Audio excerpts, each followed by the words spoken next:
Shalom and good evening, distinguished guests, fellow faculty members of Tel Aviv University and members of our Board of Governors, ladies and gentlemen. My name is Ra'anan Rain. I'm the Vice Rector of Tel Aviv University, and I take great pleasure in welcoming you all to the International Conference on Renewable Energy and Beyond here at Tel Aviv University. And I believe that there is no better place in Israel than Tel Aviv University to hold such a conference, as our university has taken the lead in environmental studies. Please be upstanding for the entrance of the President of the State of Israel, Mr. Shimon Peres, accompanied by the former President of the United States and laureate of both the Vice President, that's right, accompanied by a former Vice President of the United States and laureate of both the 2007 Nobel Peace Prize and the 2008 Dan David Prize, Mr. Al Gore, and by the President of Tel Aviv University, Professor Tzvi Galil.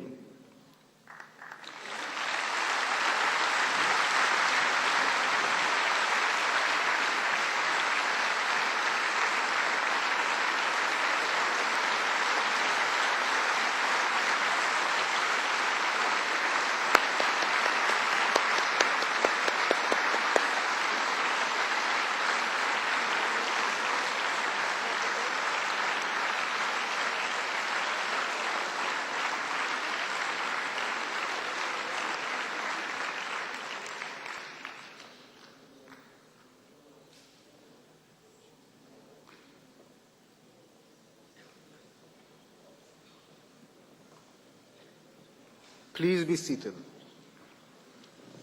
I would like to welcome the members of the Presidium, Minister of National Infrastructure, Mr. Binyamin Ben-Eliezer, Vice President for Research and Development of Tel Aviv University, Professor Hagit Messer-Yaron, President of the Israeli Friends of Tel Aviv University, Mr. Amos Shapira, and the publisher of the daily newspaper Haaretz, Mr. Amos Shoker.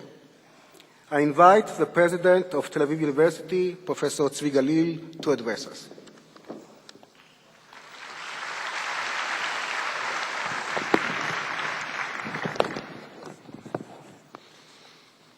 His Excellency President Shimon Peres, the Honorable Vice President of the United States and Dan David Prize winner Al Gore, Minister of the National Infrastructure, Binyamin Ben-Eliezer, Minister of the Environment, Gideon Ezra, Haaretz publisher, Amos Shoken, Chairman of Tel Aviv University's Board of Governors, Robert Bobby Goldberg, who suggested this conference, Chairman of Tel Aviv University's Executive Council, Dov Lautman, Vice President of Research and Development of Tel Aviv University, Professor Hagit Messer-Yaron, President of the Israeli Friends of Tel Aviv University, Amos Shapira.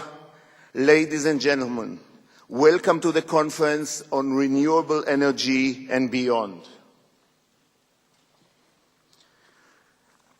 As a scientist, I begin by defining the problem, which is the increasing energy usage per capita across the globe, and in particular in the two colossal emerging economies of China and India. This is primarily driven by the development of these countries and the increase in their per capita GDP. But as a practical and moral matter, we cannot turn back the clock and return to the economy of the last century. Our challenge then is how to reduce energy intensity of each unit of GDP. On the demand side, it is a matter of consumer product manufacturers to produce energy-efficient products. But we are here to discuss the supply side, shifting energy consumption to forms of energy with a lower footprint of carbon emissions, pollutants, and depletion of irreplaceable resources. In short, renewable energy resources. That is the problem. What is then the solution? I think the solution, as in most things, lies in self-interest, otherwise known as economics. Increasing demand for traditional fossil fuels has already led to a meteoric rise in the price of oil, and it changes patterns of energy consumption away from oil. In Europe, for example, there has been a renewed interest in coal, not exactly the result we would desire. We have also seen increased interest in renewable energy, biofuel, solar, and wind. The way to ensure that consumption shifts from oil to renewable sources rather than coal is ultimately a matter of price. And this is our leverage point. Our challenge then is to develop technologies for higher yield, more cost-efficient production of energy from renewable sources. Another green revolution for a famine of energy rather than food. This is the key contribution that research universities can make. It is here that the research is advanced, that green energy technology companies look for to improve their products. In a different field and industry, microprocessor companies have taken advantage of continuing development in basic science to double transistor density every 18 months for the past quarter century, the famous Moore's Law. We need to bring Moore's Law, or something like it, to renewable energy technologies. Tel Aviv University is well positioned to take a major part in this new green revolution. In fact, we already have multidisciplinary teams working on solar and wind energy and on biomass for biofuels. In addition to scientists and engineers, economists, sociologists, and legal scholars are involved. Some 30 faculty members and a dozen graduate students take part in these efforts. We are also developing cross-institutional collaborations. All the activities will be held under a planned supercenter of renewable energy. The technologies that will lead us forward are of two kinds, incremental and transformational. Incremental technologies will give us more efficient solar panels. Transformational technologies are those that change how we use energy, like hyper-efficient batteries that allow us to store and transport energy from intermittent sources, as wind and sun. In conducting the basic research that will lead us to these technologies, we must be open to the new and unexpected. I welcome you to the conference that, in addition to the technological challenges, which will touch upon the business side, the political side, and what it all means to Israel. Here I want to acknowledge our sponsors, the Dan David Prize, the Marker, Ampal, Consensus Business Group, the Pears Foundation, the Porter School of Environmental Sciences, and Bright Source Energy. Thank you all, and I wish all of us a great conference.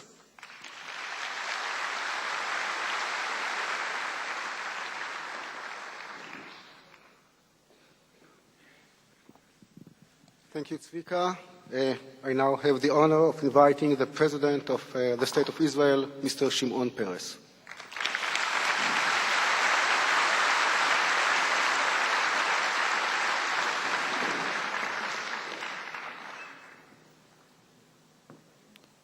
Our dear friends, Vice President Al Gore, members of the dais, ladies and gentlemen, I would like to start with a story concerning the inconvenient truth.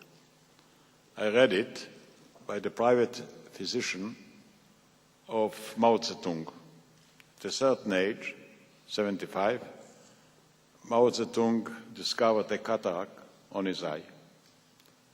He had a group of doctors, half of them were educated in America, half of them were educated in China.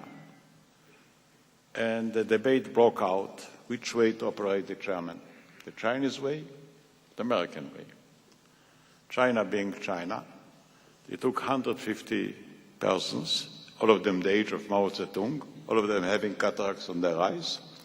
Half of them were operated the Chinese way, half of them were operated the American way, and then they compared notes. Now, Mao Zedong decided to go the Chinese way, and the reason is the following. It is less painful, though you don't see too well. What you are doing, it's more painful, but we can see things very clear and very far.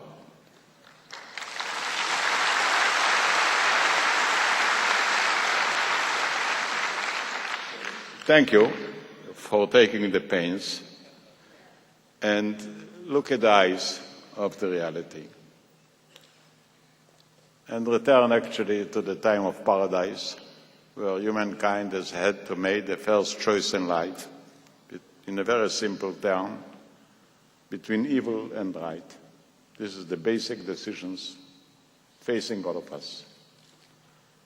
And here too about the inconvenient truth. It's not just a story of an evil or impossible development. As a matter of fact, it suggests alternatives. What you are saying is not, we are not doomed. We may be fools, but we don't have to be foolish. And if we should do A, B, C, we can save it. I want to say a word about Israel. We cannot become another Al Gore. You took your place as really a teacher of our time in the most important domain. But Israel can be an implementer, a pioneering force in the domain of green. We can be a pilot plant. You would like to be a pilot plant? Would like to have your advice? The first thing we did is with the electric car. I believe Israel will be the first to introduce it. Because from a transportation point of view, we are an island. In Dallas, you cannot try it. It's too large. Here, we are small enough to try it. And then we have our Minister of Infrastructure that just published, I'm sure he will refer to it in his remarks, about introducing solar energy as an alternative to oil. In brief, from an Israeli point of view, it's better to hang on the sun than to hang on the oil-producing countries. The sun is more permanent, more objective. It's not a member of the Arab League. We have straight connections. We don't need permission. And we have plenty of it. So I do believe this is our future, and the sooner we shall enter it with full speed, the better we shall serve our nation and our time and the world. Then also we would like to mobilize public opinion in our people to do what one can do in his own place, in his own home, to save energy, to save water, and to make it easier. But I would like to make a remark on a larger scope. I do believe the greatest problem of our time is really oil. Over the last 10 years, the cost of oil went up 12 times. 10 years ago, a barrel of oil used to cost $10. Today, it's $120. Nobody invested in the oil anything special that justified the increase of the cost. Just the demand is playing with the cost. By the way, nobody produces oil. Oil is being produced by nature. And it takes nature hundreds of thousands of years to produce oil. The ones that enjoy the benefit of oil are the discoveries of the oil wells, not the producer of it. And it spoils them. Not only does oil pollute today the world, the environment, but it also finances terror. The people are going out of their mind. if in 12 years they have an extra income of 110%, which wasn't budgeted, they can go around, spread the money irresponsibly. And then you have phenomena like Venezuela, with a gentleman by the name of Chavez that goes around, spread money and spread terror and spread really demagogy. You have Iran. Oil made Iran crazy, really, without any limitation. And I wouldn't go to make the whole list because it may complicate my situation as a political person, but all of us know who are the oil producers and what is the byproduct of it. Whoever wants to fight terror must start with the major source of financing, which is oil. They spend money like crazy. They are unsure themselves. It's not that whoever has oil has a message, or has self-assurance, or has a future. They're acting out of fear. They are trying to buy out dangers and threats and pay for it, any amount of money. And also it makes from democracy a mockery. Why should people work? Hang on oil. You don't have to do anything. Try to please them. Try to follow them. You'll get gifts. And you can see the whole system of government is in danger because of this unlimited, frivolous influx of money without having to account or answer to anybody. It affects some countries very dangerously. And then I look, China is very successful. India is very successful. Their growth is around 10% a year. But all the money goes to pay for the increase in the cost of oil. They are working hard to get the same amount of oil for a higher cost. And I do believe that time has come to make a decision to decide what is evil, how to stop it, and where to fight it. Frankly, I believe that it's now the time of decision, particularly in the United States, because it's not only an election of a president, but also a choice of ways how to handle the major issues of our time. And I believe this year, if the major candidates will announce themselves clearly in an Al Gore language, it may introduce a turn for the better. Oil exists 100 years, but 100 years ago we never have had 6.5 billion people, an audience that grows fantastically. It wasn't as scarce, and for that reason the oil wasn't such a factor.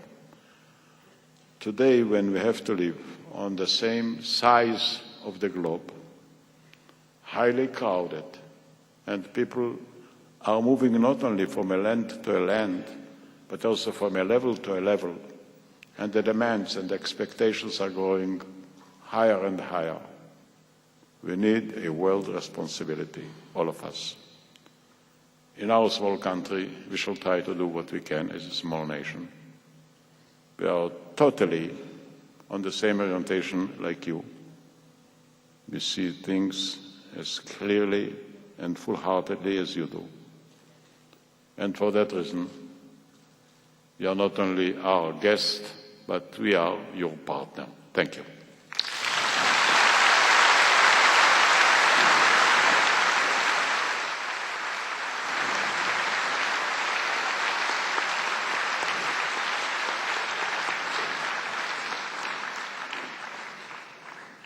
Many thanks for your remarks, President Peres. I would like to invite now the Minister of National Infrastructure, Mr. Benjamin Ben-Eliezer.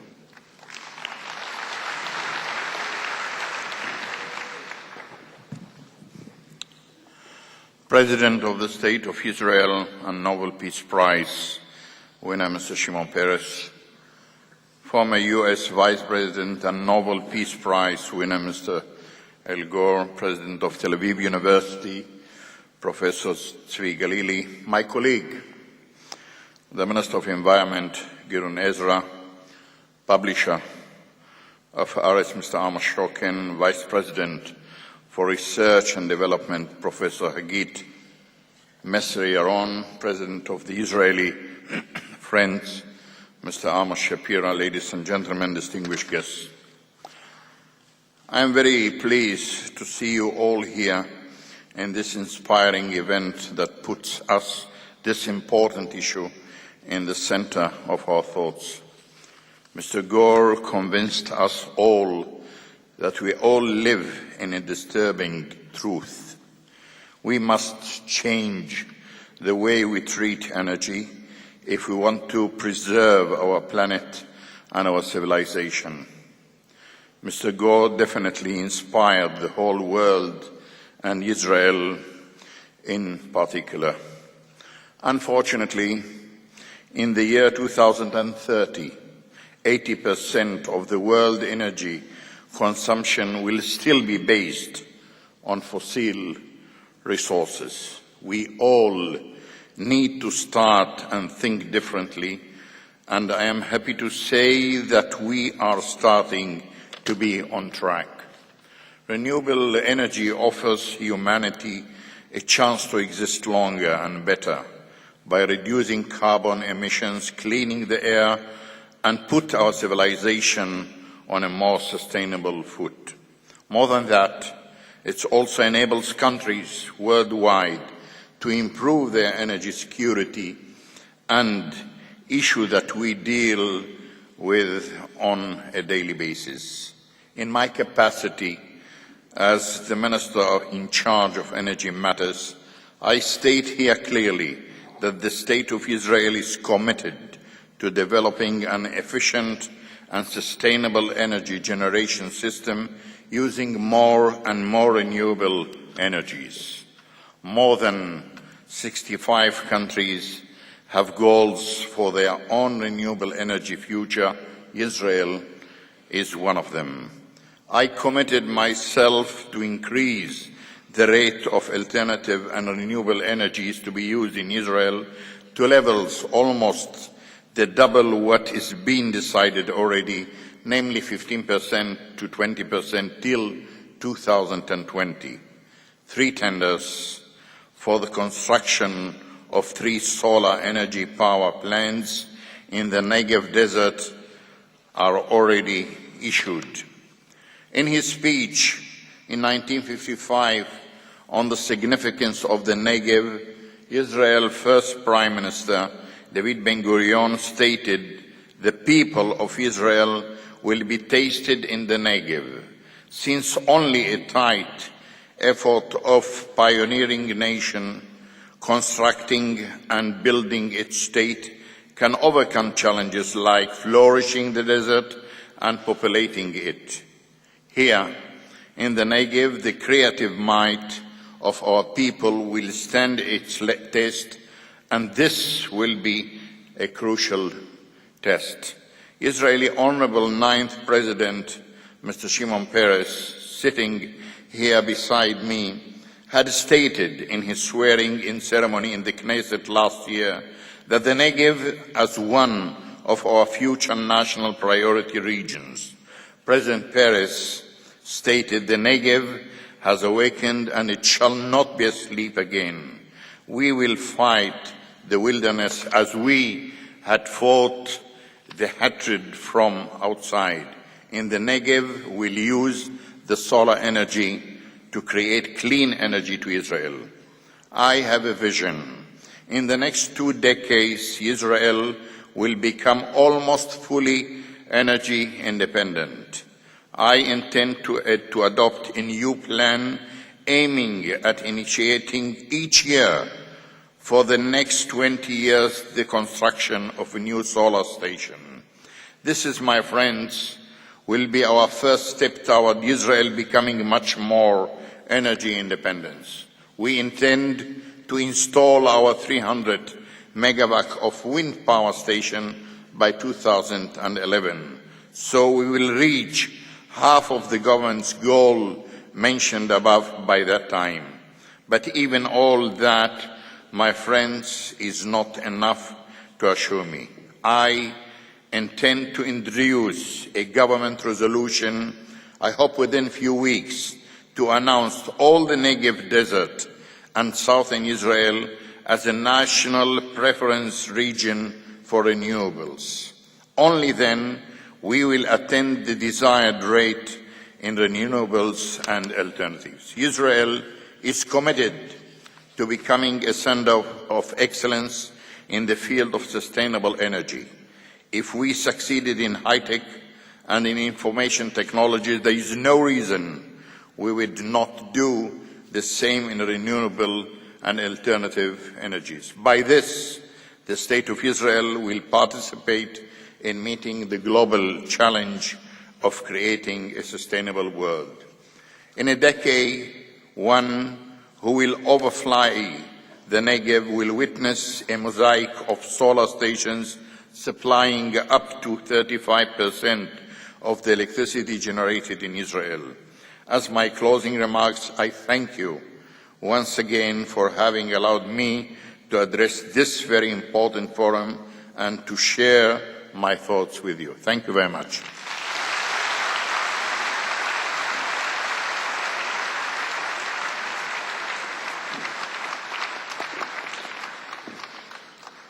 Thank you, Mr. Ben Eliezer. I would like to call now upon Mr. Amos Shoken, the publisher of Haaretz, one of the co-sponsors of this event.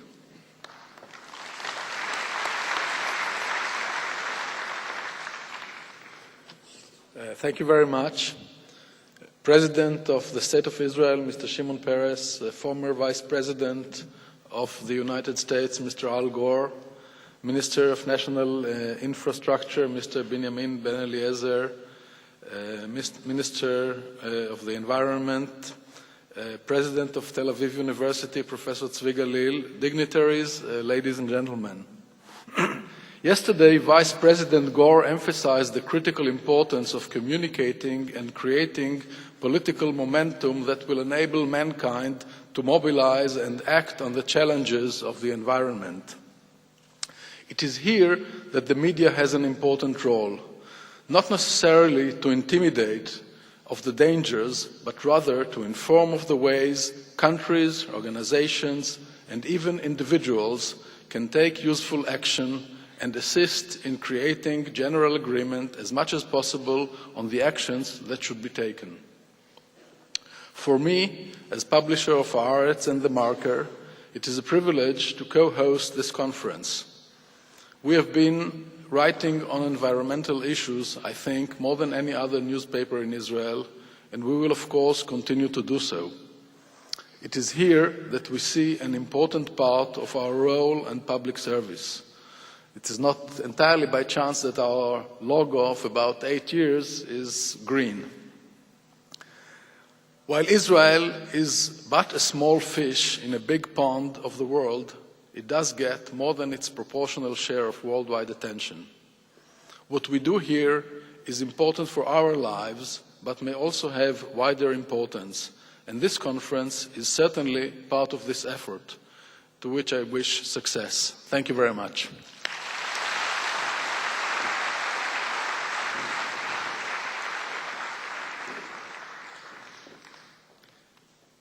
Thank you, Amos. And we have in the Presidium another Amos, Mr. Amos Shapira, President of the Israeli Friends of Tel Aviv University. Amos.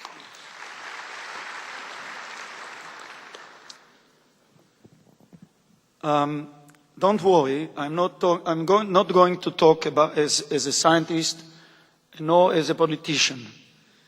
But I want to exploit this opportunity that we have here a lot of business people and two distinguished representatives of the government, and to speak about the people that should make the research, that should lay the base for the future solutions, and to talk a little bit also about the university.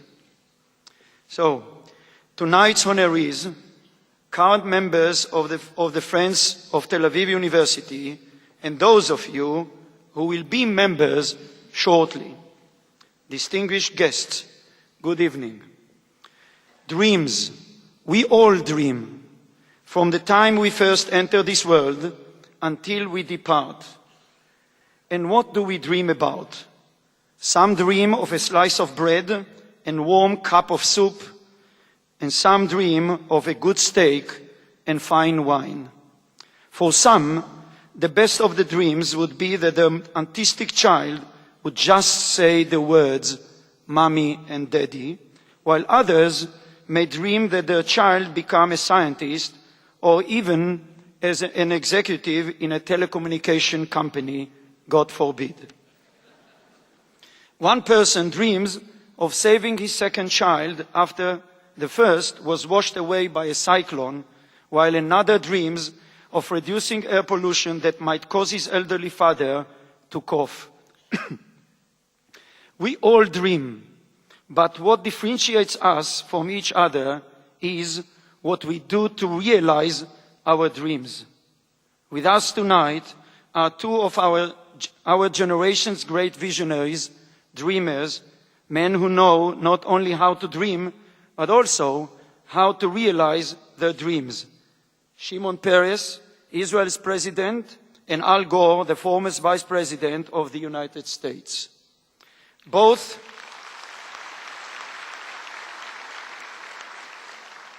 dream of a better world, a world with fewer wars, a better with less pollution, a world that will not only be better for our generation, but for all generations to come. If there is one place where visions and dreams become a reality, it is here at the university. An institution which improves our tomorrows and where we educate our future leaders to achieve excellence, to innovate, to develop, and to become entrepreneurs. Just a short 60 years ago, the dream of a university in an independent Israel, well known and well respected throughout the world, was hard to imagine. Today, Israeli scholars and academic research capabilities are recognized throughout the world. A relatively young country that has contributed significantly to the betterment of the environment and to mankind as a whole because of its pursuit of excellence. But this is not enough. What we have today is built on past investments in higher education. This is not, unfortunately, the situation today. How many of you know that in the years between the two world wars, Jews accounted for as much as 1/3 of all Nobel Prize recipients? We must achieve this distinction again. Israeli citizens can. We must continue to invest in our universities. We must make higher education a top priority.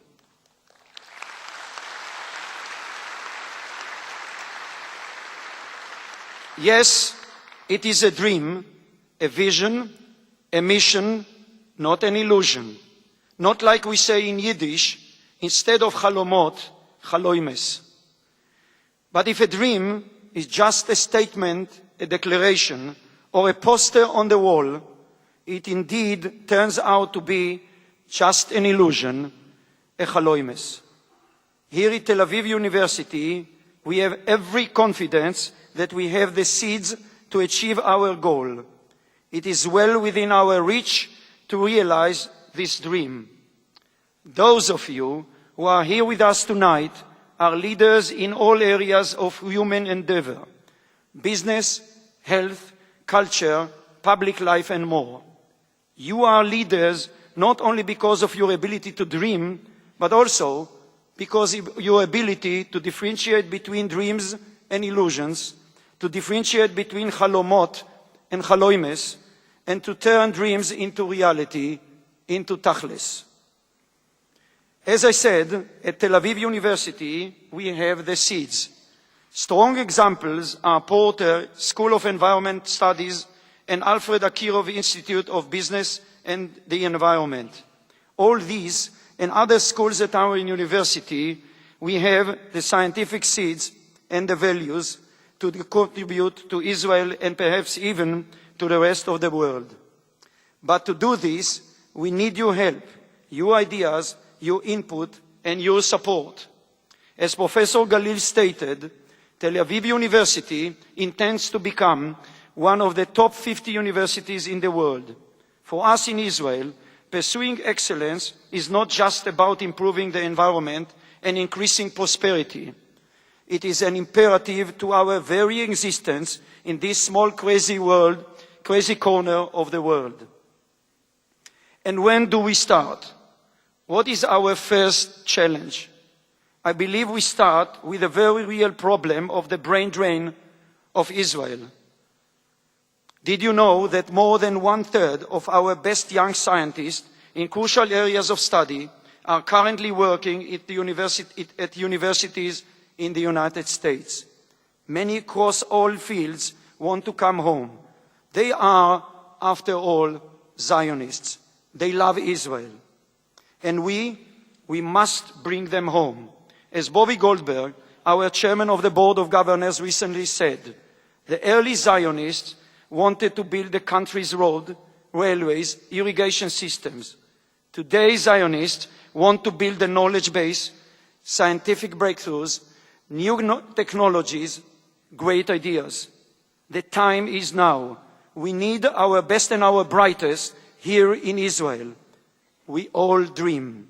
I hope that we will realize our dreams and succeed in increasing a better world for all of us.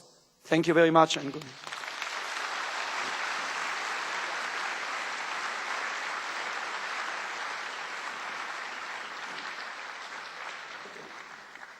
Thank you so much, Amos, for your help and support. These are indeed important words. The main speaker of this evening is, of course, the former Vice President of the United States and Nobel and Dan David laureate, Al Gore. Mr. Gore is perhaps the world's leading advocate for confronting the threat of global warming, an enterprise he has pursued since his earliest days in the U.S. Congress 30 years ago. Mr. Gore is the author of An Inconvenient Truth, a best-selling book on the threat of and solutions to global warming. As you all know, the book was made into a movie of the same title, was awarded the 2 Academy Awards, and has since become one of the top documentary films in history. As Vice President in the Clinton-Gore administration, Mr. Gore spearheaded efforts to protect the environment in a way that also strengthens the economy. His pioneering endeavors were outlined in another best-selling book, Earth in the Balance, Ecology and the Human Spirit, published in 1992. Mr. Gore, the floor is yours.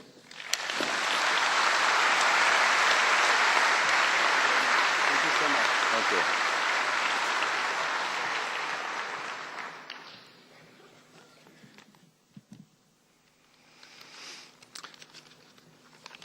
Thank you very much.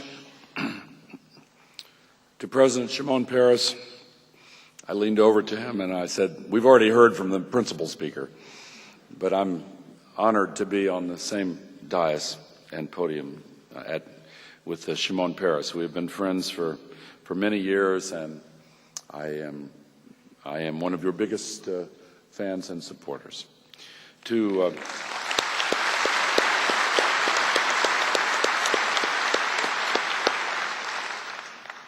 To Zvi Galil, president of the University of Tel Aviv, and Bella Galil, to Gideon Ezra, Minister of the Environment, Benjamin Ben Eliezer, the Minister of Infrastructure, to the David family, Don David, Gabriela, David David, and to the distinguished guests here at the podium.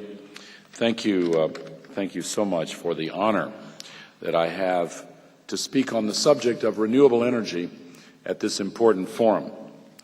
There are many questions about renewable energy. I have one answer.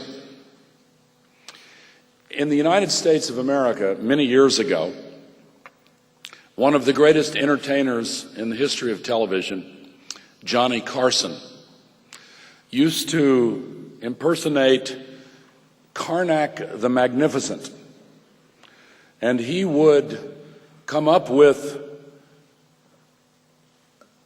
a question, he would come up with an answer, and then he would open an envelope and read the question. It was quite a magic trick. One of the most important questions about renewable energy is in this piece of paper, and I have the answer. The answer is yes. The question is renewable energy good for the Jews?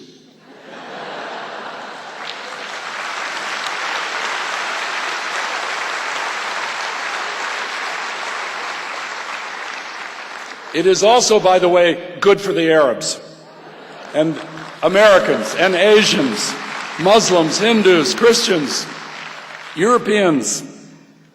We are at the end of an era, and we are at the beginning of a new era. One of the ancient prophets laid out a choice for humankind at the end of an era when he said, life or death, blessings or curses. Therefore choose life, that you and your seed may live. We are at a turning point in world history today. We too must make a choice between blessings and curses, life and death. The global scientific community has told us in very clear and certain terms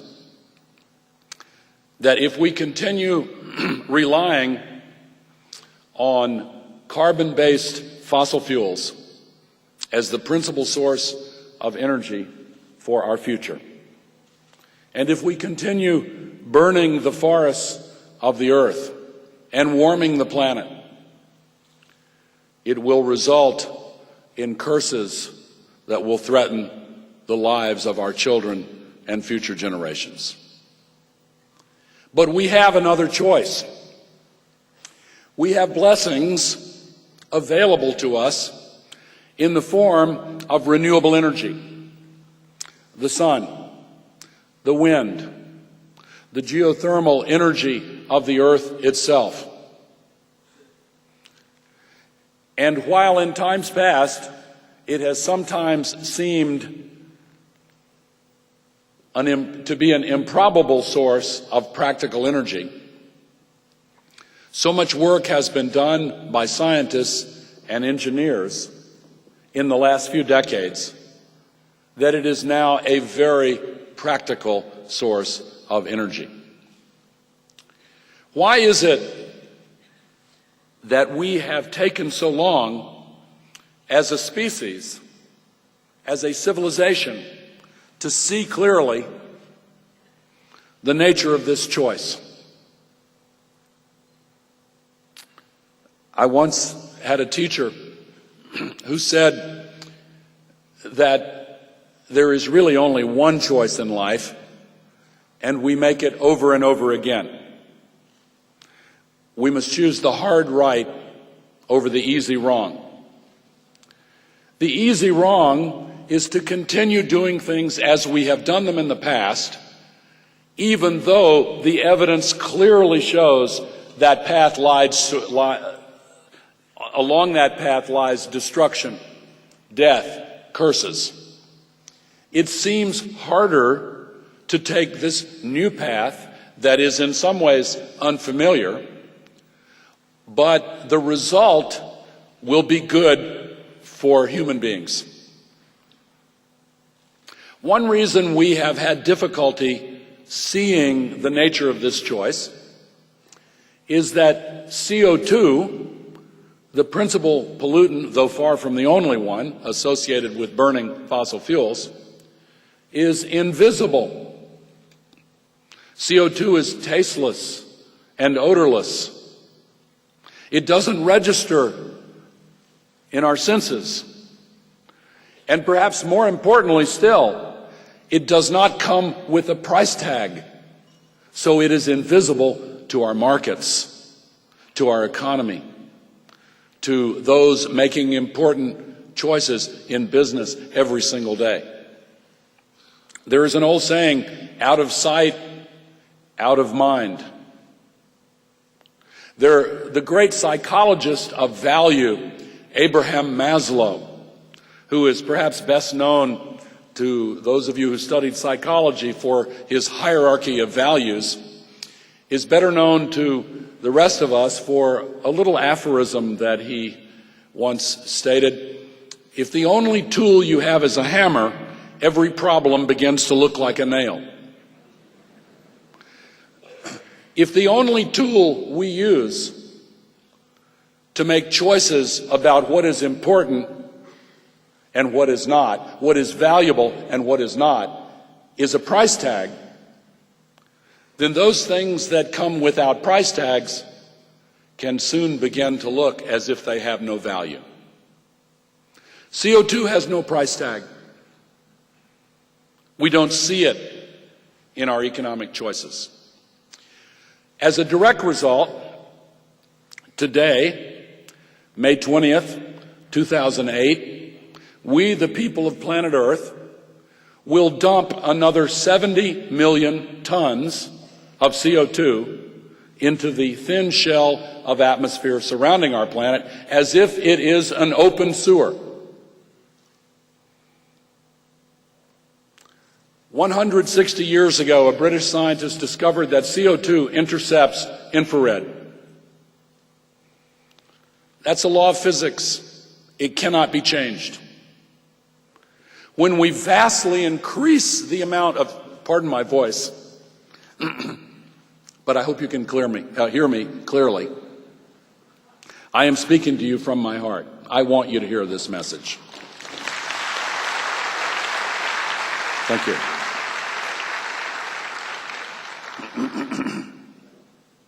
When we vastly increase the amount of this gaseous pollution in the Earth's atmosphere, we trap more of the sun's heat next to the planet.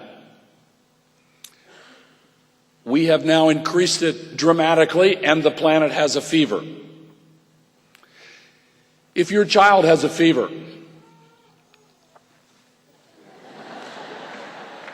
the special effects in this auditorium are better than any I have ever encountered. Fantastic.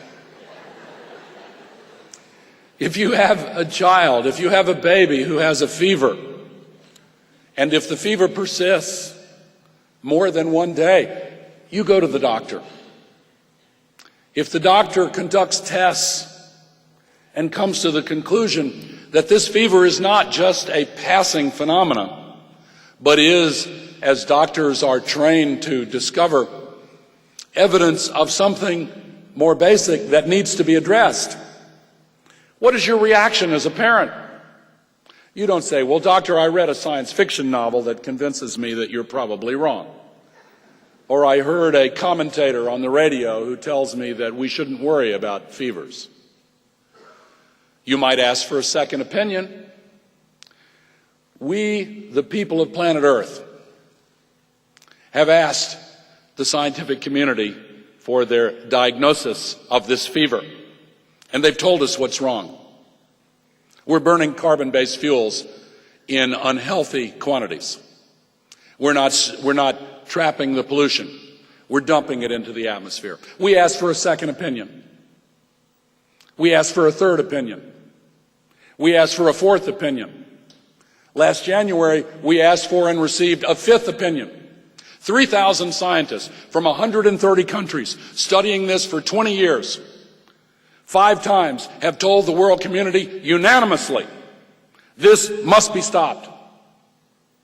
Last January, they asked themselves, as part of the writing of their last report to the world, how certain are we of this conclusion? And the answer among themselves was 99% certain. Their report, before being released, has to be reviewed by governments. The government of China objected.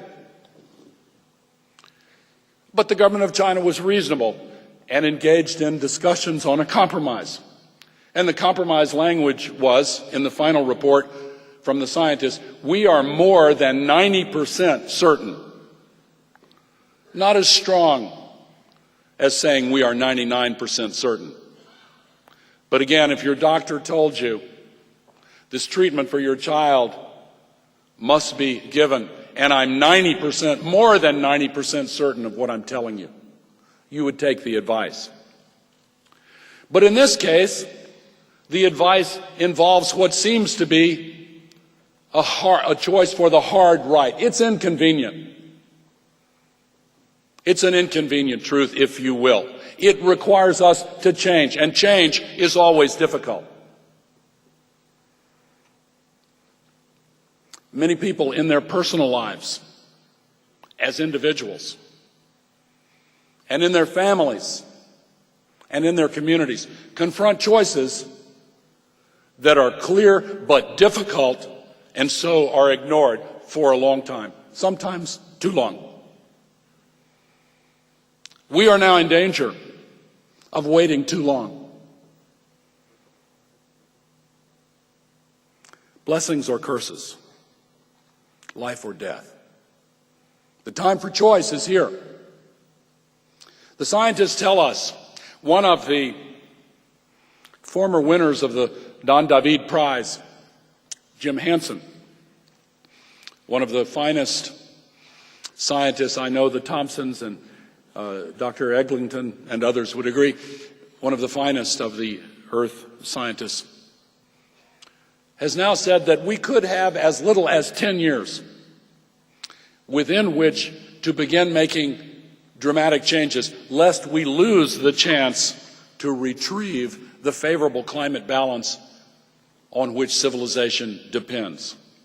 In his last report, published just 2 weeks ago, Dr. Hansen began his conclusion by saying, if we wish to preserve conditions on this planet similar to those that are favorable to the origins of civilization, then we must act.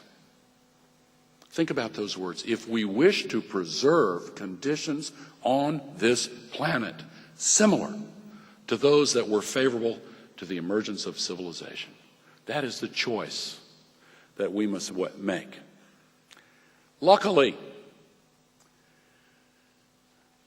the hard right, the option of blessings, the option of choosing life, is an open road. And if we decide to make that choice, as I truly believe we will find that we have the wind at our back, literally.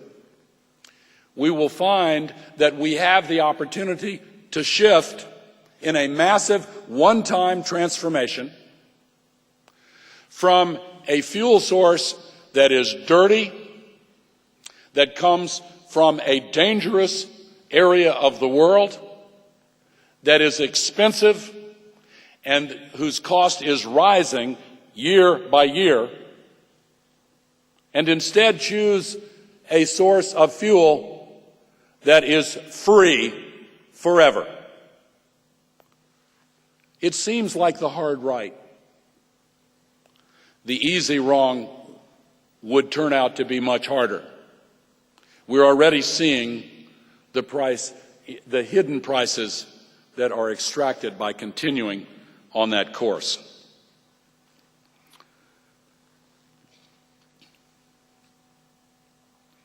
The Bible also says the last shall be first, the first shall be last. And those areas of the world that have deserts may have felt in some eras as if they were left out of some of the blessings afforded others in humankind. But in one of the great ironies of history, it is precisely the desert areas that are most blessed with abundant and nearly continuous sunshine at levels that are ideal for creating free electric power. Free in the sense that the fuel is free after we make the investment in the collectors and the transmission lines. Europe, now in the midst of choosing a pathway toward renewable energy, has conceived of a grand idea called the supergrid that would connect the centers in Europe that are most in need of electric power by means of high voltage underground direct current lines to the desert areas of North Africa and the Middle East. It is not a wild dream. But why should not Israel be the leading player in developing, planning, implementing, building, installing, and developing partnerships with others in the region to play the leading role in advancing this historic transition to renewable energy? Israel can, and Israel should.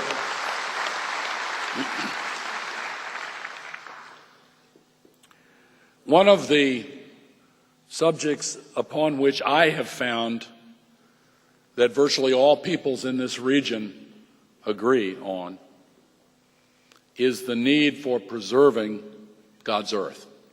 The earth is the Lord's and the fullness thereof. We are stewards of creation.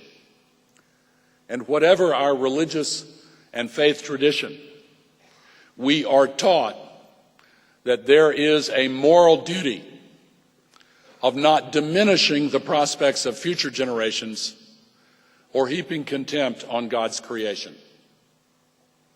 Now that the evidence shows so clearly that we are doing precisely that, now that oil is selling for $128 a barrel, now that China is buying up all of the reserves it can possibly get its hands on, now that coal and natural gas and all other fossil fuels are also beginning to skyrocket in price, now that the scientists have told us, as I've said, that the dangers of this pollution are abundantly clear, and now that the scientists and engineers have pointed the way to a safe and renewable alternative, the choice between blessings and curses could not be clearer.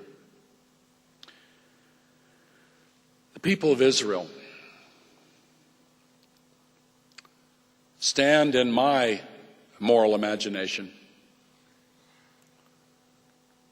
as guardians of the proposition that we, as human beings, are answerable to moral duties, that there are ethical laws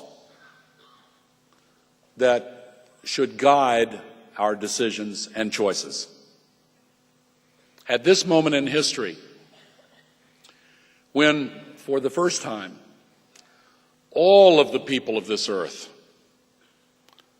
have to make a clear, seemingly difficult, but quite simple moral judgment about our future,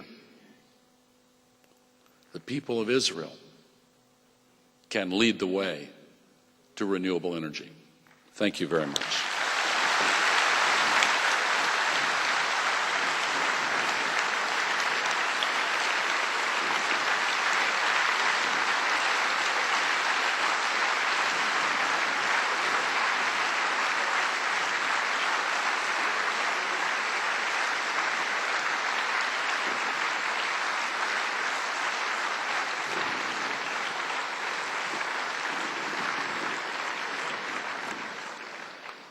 Thank you so much, Mr. Go. We all salute this vision of yours and all the efforts you're investing into making it a reality.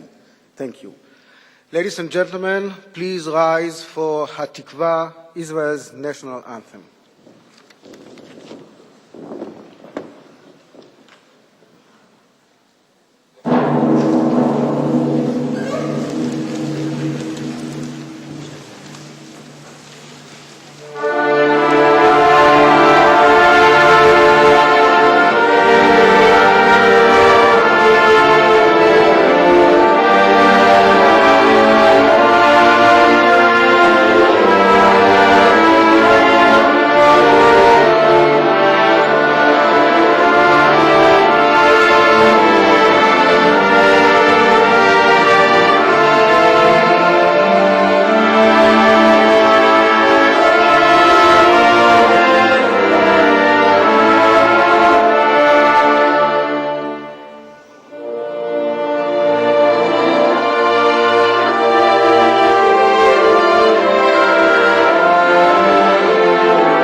and gentlemen, please remain in your seats until the members of the Presidium have left the hall.